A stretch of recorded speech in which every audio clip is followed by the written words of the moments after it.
Majina, ninaitwa Anton Kamau Elia, ni mkaaji wa DC na niko hapa. Kwanza nirudishe shukrani kwa kuwa tumepata ushindi katika ile kesi iliyoko kwa wakati huu.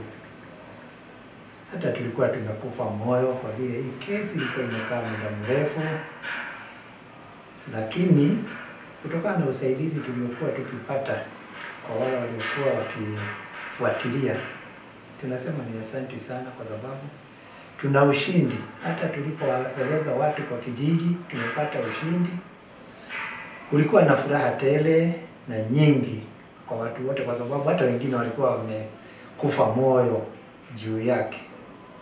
Lakini tunashukuru mahakama kwa sababu imetutendea haki ile ambayo tulikuwa tukitafuta. Tumezunguka sana kwa hii kesi. Tumefanya mikutano mingi na watu ya waliotubomolea kura nini, na hatupati majibu.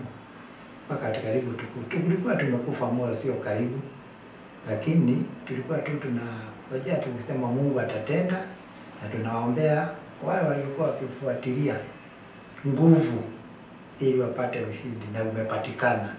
Kwa hivyo tuna shukrani kubwa sana.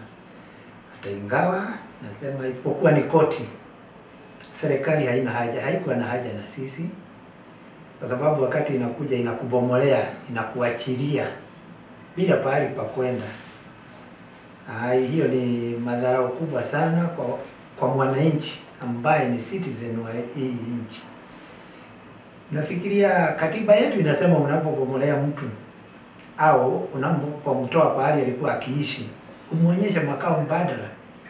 Lakini hawa walituacha tu kwanza kutuharibia mali yetu. Tunarudi mwanzo, tuseme class 1, kuanza tena maisha mapya. Mtu ambaye alikuwa na familia. Hiyo bomoaji paka ilikuwa na haibu.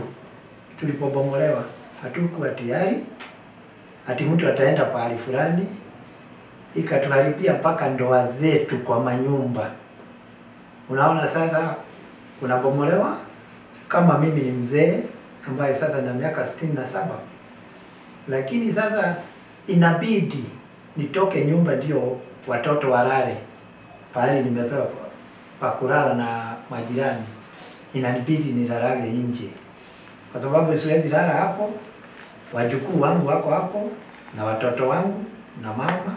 Sasa inabidi ni mateso kwangu kuwa ninalala nje pahali tunapewa nafasi ya kulala. Mali zetu zimeharibika. Hakuna kitu unachukua ati inaweza kukusaidia. Tena hata ukichukua unaipeleka wapi, na huko unatarajia ati unahamishwa.